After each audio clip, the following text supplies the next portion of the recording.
Papo Mais.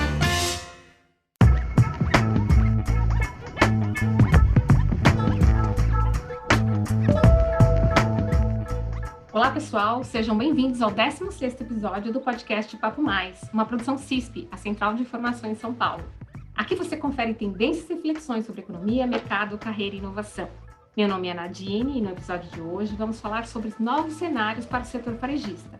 Atualmente, as vendas online correspondem a 11,6% do varejo nacional, de acordo com estimativas da Associação Brasileira de Comércio Eletrônico, a ABICOM. O percentual pode até parecer pequeno, mas é bastante importante se considerarmos que, antes da pandemia, a ABICOM e a Neotrust mensuravam que apenas 5% de todo o varejo brasileiro realizava vendas por meios digitais. Mais do que o crescimento de vendas online, o varejo apresenta inovação, com soluções mistas entre os ambientes físico e digital em estratégia omnichannel e integração online to offline. Para falar sobre esse assunto, convidamos a economista Kelly Carvalho, assessora técnica do Conselho de Economia Digital e Inovação da FEComércio São Paulo. Kelly, muito obrigada por aceitar o nosso convite. Seja bem-vindo ao Papo Mais. Eu que agradeço, é um grande prazer participar aqui desse debate.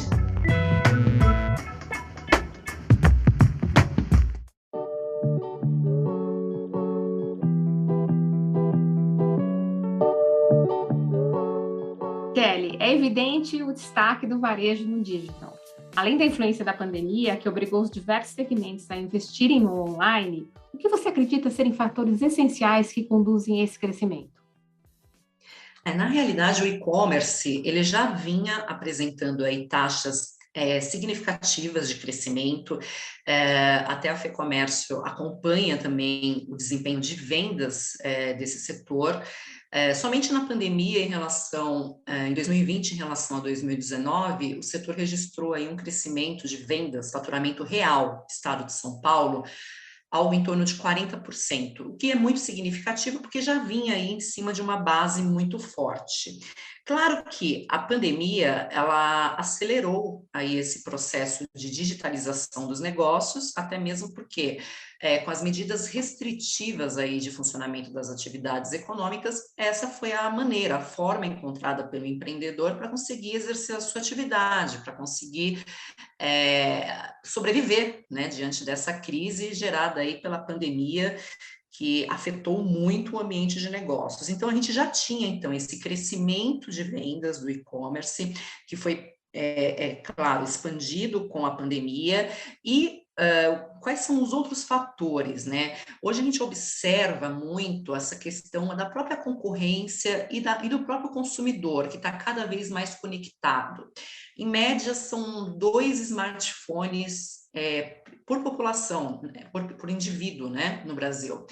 Então, isso já mostra que o consumidor ele está mais conectado e, claro, nós temos a concorrência. Os concorrentes aí estão mais integrados, estão mais no digital. Então, essa é uma forma aí que as empresas encontraram, então, até mesmo como tiveram que antecipar esse projeto. Então, se elas tinham aí um projeto de digitalização com a pandemia, então elas foram obrigadas. Então, é uma forma de poder aí atrair esse consumidor, é uma questão muito de mercado, que somente foi, então, antecipado.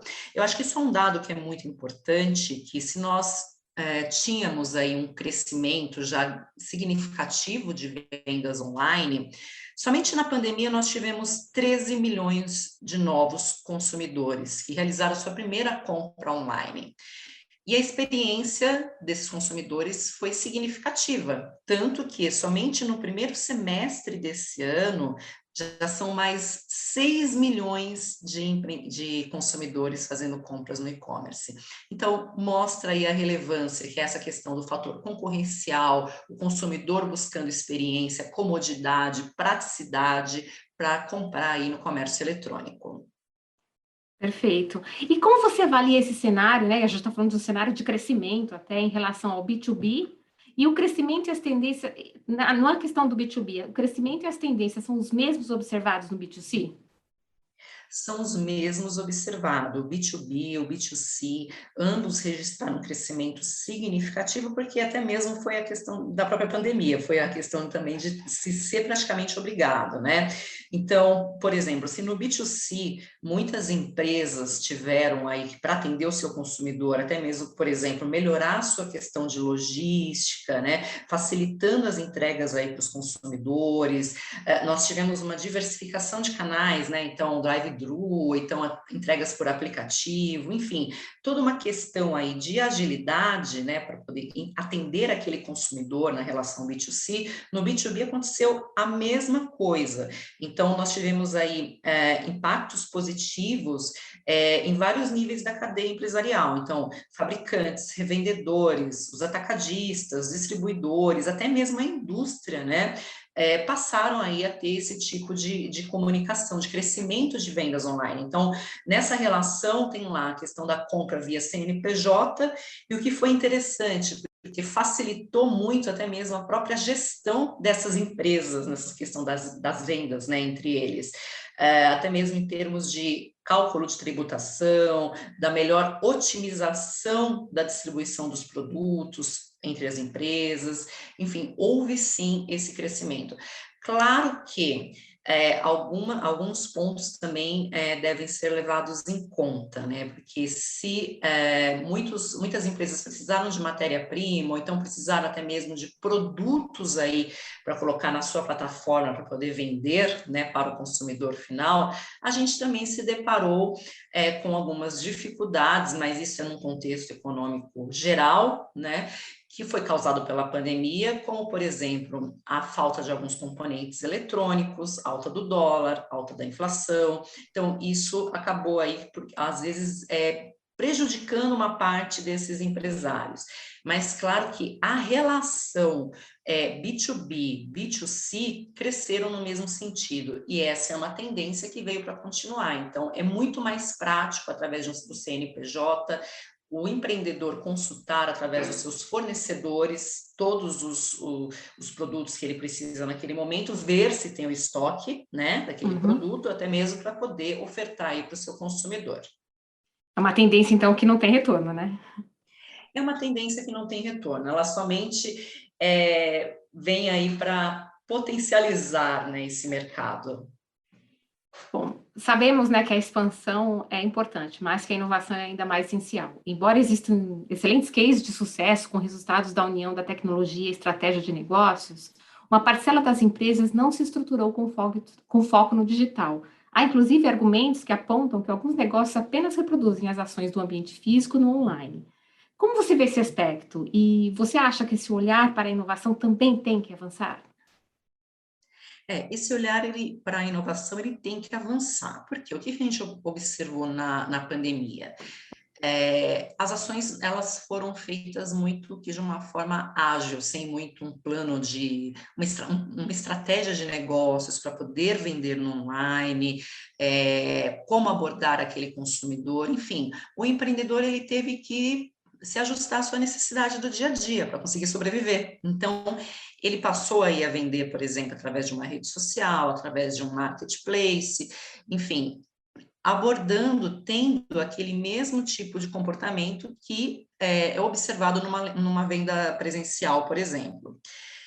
Passado esse período, claro, agora é o momento dessas empresas se reinventarem e analisar o seu modelo de negócios com foco na experiência do consumidor, né? Com foco em proporcionar a melhor experiência do consumidor. Não basta apenas vender aquele produto, porque a experiência do consumidor, o que ela envolve no e-commerce, né? Desde até mesmo a pré-venda, porque muitos consumidores, eles acabam pesquisando até mesmo a reputação do negócio na internet, isso acontece muito, e aí tem todo o processo de compra. Então, por exemplo, se ele vende através de uma plataforma própria, de um e-commerce próprio, site próprio, tem toda ali uma experiência de navegação. E ali tem que ter uma inovação no sentido de facilitar todo o passo a passo de compra desse consumidor, não ser ali um processo muito burocrático, cheio de links, enfim, uma coisa muito objetiva e segura para esse consumidor. E, claro, não podemos esquecer que no e-commerce, dois pontos são muito relevantes quando se vende uma mercadoria e que isso, a gente pode falar que é uma inovação também. Tanto a agilidade de entregas, então, assim, o consumidor, ele espera uma boa experiência em receber o seu produto até antes mesmo do prazo previsto, se for o caso, tá? E o próprio pós-vendas, porque às vezes o consumidor, ele tem inúmeras dificuldades, até mesmo para achar um canal de comunicação com a empresa no site. Então, é importante que esse empreendedor, ele reveja até isso, facilite essa comunicação, como, por exemplo, se o cliente quiser fazer a troca de uma mercadoria, se ele quiser tirar uma eventual dúvida, enfim, qualquer questionamento que esse consumidor ele tiver, tem um canal de fácil acesso. Aí, quando a gente fala um pouco mais em estratégia de inovação, né? Claro, durante a pandemia, algumas empresas adotaram algumas estratégias, mas isso tem que ser agora ajustado. Então, assim, na pandemia nós observamos que muitas, por exemplo, ofereceram vendas de cartão fidelidade para ser usado quando o estabelecimento comercial físico fosse aberto, novamente aberto, com descontos, mas agora extrapola um pouco mais. Então, vamos para essa questão da experiência do consumidor, sempre agregar um valor àquele produto. Então, por que não fazer um processo de experimentação do produto para aquele consumidor, enviar para ele, por exemplo, além da compra que ele está fazendo, um produto, algumas que ele possa experimentar. Isso é uma inovação, isso é você melhorar a experiência de compra do consumidor. Então, existe aí sim, claro, um largo espaço para que essas empresas possam se ajustar, possam ter equipes, porque acho que um outro grande problema que a gente encontra agora é a própria questão do mercado de trabalho focado nessas empresas, nesse tipo de negócio, porque existe aí uma falta de mão de obra voltada para essa questão de tecnologia, de atendimento um pouco mais personalizado nesse meio, né, de compras. Então, esse é um momento de se rever todas essas questões, inclusive para poder inovar, para poder mostrar aí um diferencial para esse consumidor. E, na verdade, eu até vou fazer uma outra pergunta, né, objetivando aí a sua resposta. Então, a gente vai ter que avançar no Brasil também na questão do mercado de trabalho, né? Desses trabalhadores, a gente vai ter que ter um outro olhar, assim, uma nova vertente, né? O empresário vai ter que ter uma vertente para capacitar esse trabalhador, não é isso? Exatamente, o empresário ele vai ter que capacitar, treinar esse trabalhador. Então, assim, são duas vertentes, né? Tanto do lado do empresário, de ter aqueles seus colaboradores capacitados, então, não somente, por exemplo, um vendedor de loja física, mas também ser um consultor de vendas online, por exemplo, né? A questão também de se ter até mesmo políticas públicas voltadas aí para a educação, voltada para o empreendedorismo digital, transformação digital, porque isso vai ser fundamental nos próximos anos. Nos próximos anos a gente tem a questão, nos próximos anos uma realidade muito rápida na realidade, na prática, né? A questão da inteligência artificial, o próprio Meta agora, que o Facebook, né, anunciou recentemente. Então, assim, existe uma série de questões aí que vai ser cada vez mais urgente ter profissionais capacitados nessa área para poder atender a esse tipo de público.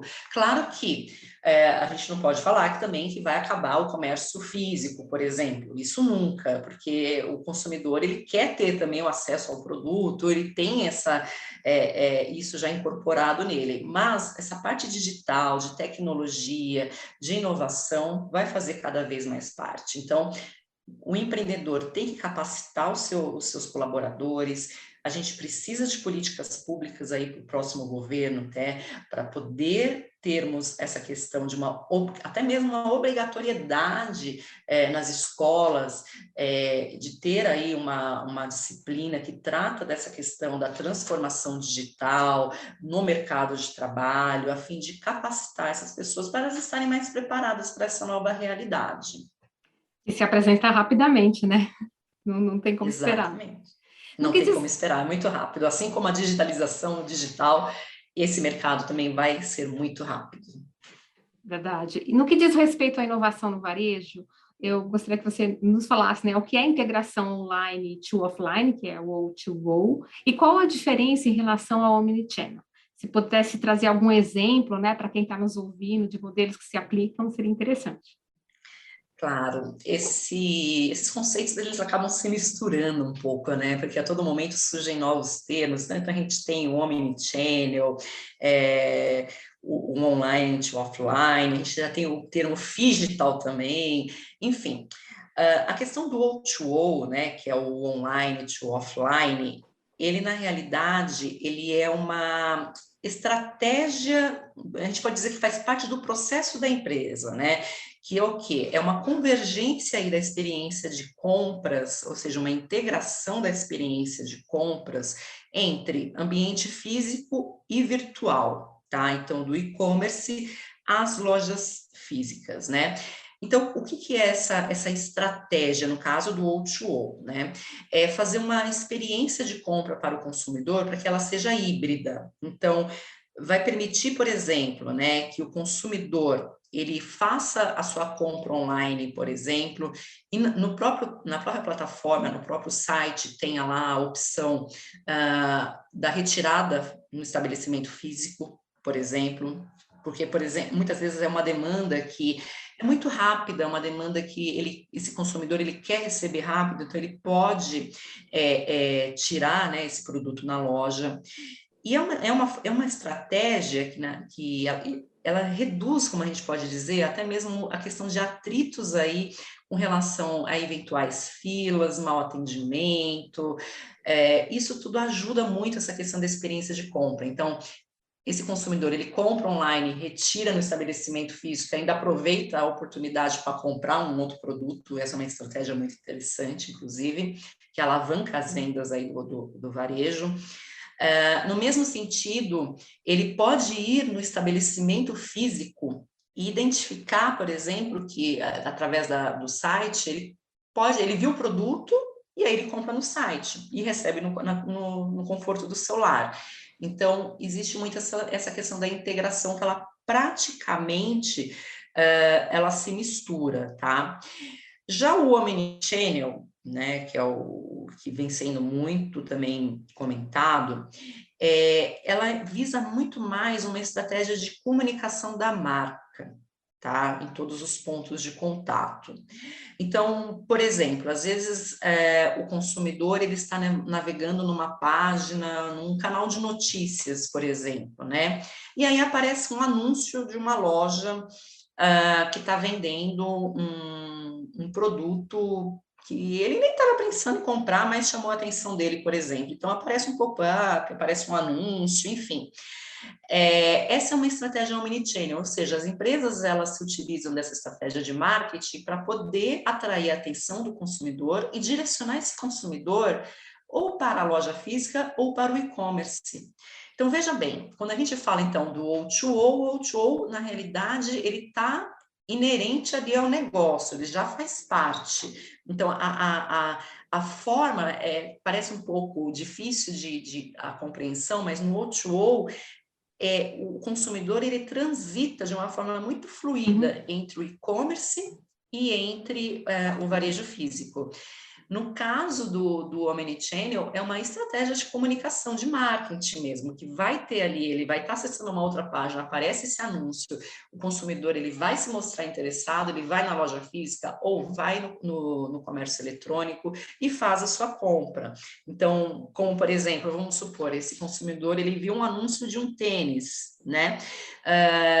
Mas assim, ele identifica pesquisa no site da empresa, mas para ele, por exemplo, o prazo de entrega pode ser um pouco longo, então ele acaba tendo uma certa urgência, então ele vai até a própria loja física e faz a sua compra, retira o seu produto e ainda se utiliza de mais uma inovação, por exemplo, um meio de pagamento instantâneo como o Pix, por exemplo, né?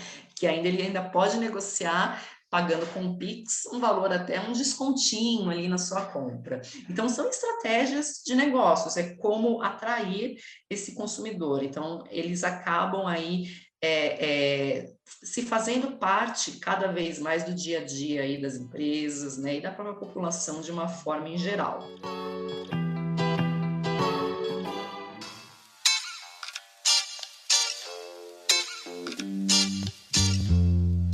Por que é estratégico que as empresas investam nesses modelos, nesses formatos, né? Me fala um pouquinho disso. Seria só os grandes, os médios varejistas, ou isso dá para todo mundo pensar em investir nesses modelos, tanto O2O como Omnichannel? Olha, isso está para todos os modelos de negócio. É uma questão tanto de concorrência, porque se o empreendedor não estiver no digital, ele pode perder espaço no mercado, ele pode perder concorrência no mercado, porque o seu concorrente ele vai oferecer, ele vai estar mais visível nas páginas da internet, por exemplo, num omnichannel, numa estratégia omnichannel, ou então no O2O. E a própria questão da experiência do consumidor, é uma forma de fidelizar o seu consumidor. Então, como nós mencionamos anteriormente, a questão da própria inovação, por que não traçar estratégias para poder fidelizar aquele cliente? Oferecer uma experiência de compra, de própria experimentação do produto, encaminhar um brinde, ou então até mesmo a questão do cashback, que hoje em dia vem sendo muito utilizado pelos empreendedores, que também é uma forma de deixar aquele cliente fidelizado, porque ele vai ter aquele bônus, ele vai voltar no estabelecimento ou vai voltar na plataforma e vai ali comprar. Ele não vai comprar somente o que está naquele bônus que ele tem, por exemplo, ele acaba chamando a atenção para um outro tipo de produto, um outro tipo até mesmo de serviço que às vezes pode ser prestado, e ele acaba adquirindo. Então, essa questão, investir nesses modelos é fundamental. Quem estiver fora desse mercado está praticamente com seus dias contados. Claro que, às vezes, um pequeno empreendedor fazer uma plataforma própria de vendas, né, um site próprio, envolve custos, envolve questão de segurança, integração de meios de pagamentos, envolve uma série de questões. Mas não é tanto a justificativa para ficar fora desse mercado, porque a gente tem como alternativa as redes sociais, né? Então, a gente tem Instagram, Facebook, até o próprio WhatsApp, que ele pode ter o WhatsApp Business, ter ali os produtos disponíveis e fazer com que o consumidor também acesse, compre através do WhatsApp, através até mesmo do pagamento via WhatsApp hoje em dia. E também temos os próprios marketplaces, que são os espaços que são disponibilizados pelas grandes redes varejistas, que esse empreendedor ele se cadastra. E aí vem mais um ponto importante do amadurecimento agora do e-commerce. Então, ele tem que conhecer um pouco mais de como que ele vai dispor esses produtos que ele tem hoje no marketplace, sendo que tem outros milhares que vendem o mesmo produto. Então, como que ele pode dispor, qual tipo de promoção, o que pode ser um atrativo para que o consumidor escolha ele entre milhões de outros concorrentes que estão numa plataforma de marketplace, por exemplo.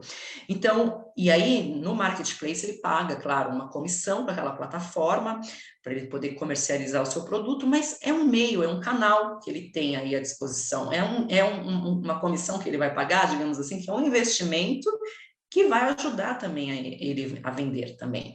Então, essa é uma expectativa que é uma tendência de mercado inovadora que veio para ficar, e a gente vai ter muito essa experiência, então, híbrida. Então, consumidor comprando ou no online ou no offline, ou fazendo o mesclado das duas, comprando e retirando no físico, enfim, a gente vai ter muito esse ambiente daqui para frente, E essa é a questão muito de fazer um planejamento, de ajustar as suas estratégias de vendas de forma aí, digamos que a melhorar a experiência, né, desses consumidores que estão cada vez mais exigentes, conhecedores também das páginas, das empresas, e tem inclusive hoje inúmeras plataformas que mostram a reputação daquele negócio. Então, é importante que esse empreendedor esteja atento a isso diante dessa nova realidade. Verdade. Bom, para encerrar o episódio de hoje, seguimos com a nossa sessão de ping-pong. Kelly, de forma rápida e direta, para você, no e-commerce brasileiro, quais as oportunidades? Bom, as oportunidades é a questão da atração de novos consumidores para potencializar as vendas e a integração dos canais de vendas de forma a ter uma melhor experiência de compra para o consumidor. Quais os desafios? Bom, os principais desafios estão relacionados à logística, porque apesar do grande esforço das empresas em tentar proporcionar aí uma redução de prazos, de entregas, ainda existe muita burocracia para se fazer uma entrega no país, como, por exemplo, obrigações acessórias, tributárias, para a entrega dessa mercadoria. E isso ainda precisa melhorar. É uma questão também de uma política pública para que as vendas do e-commerce sejam potencializadas. Então, a melhoria dessa questão de entrega e também os desafios relacionados que é o dia a dia, de como melhorar constantemente a experiência do consumidor.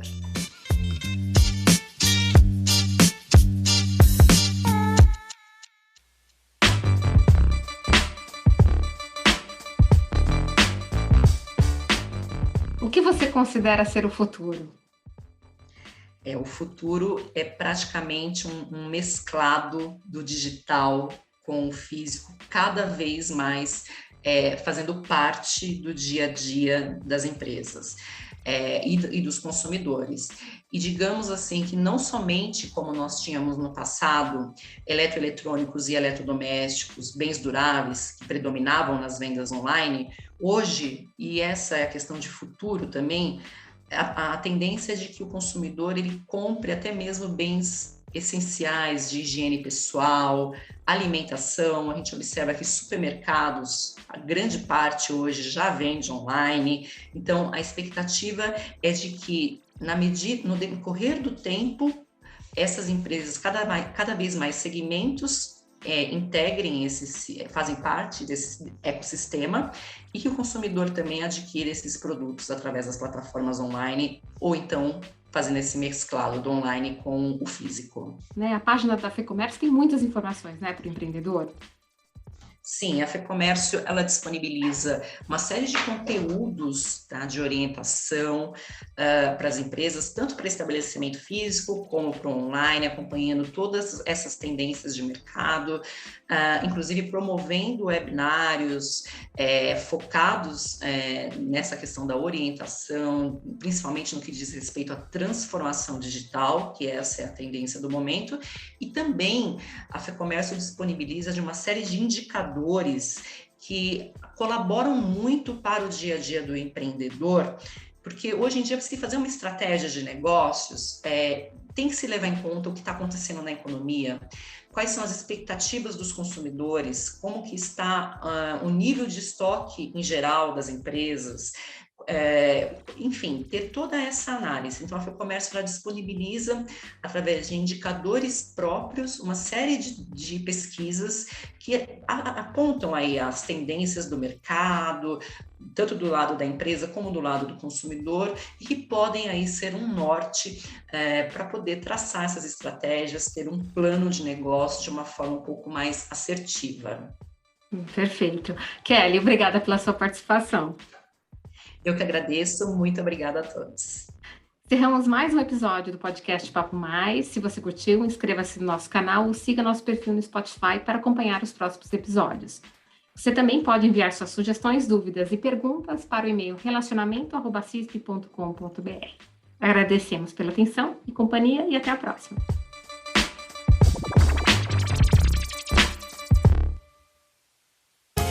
Você ouviu Papo Mais, podcast da CISP.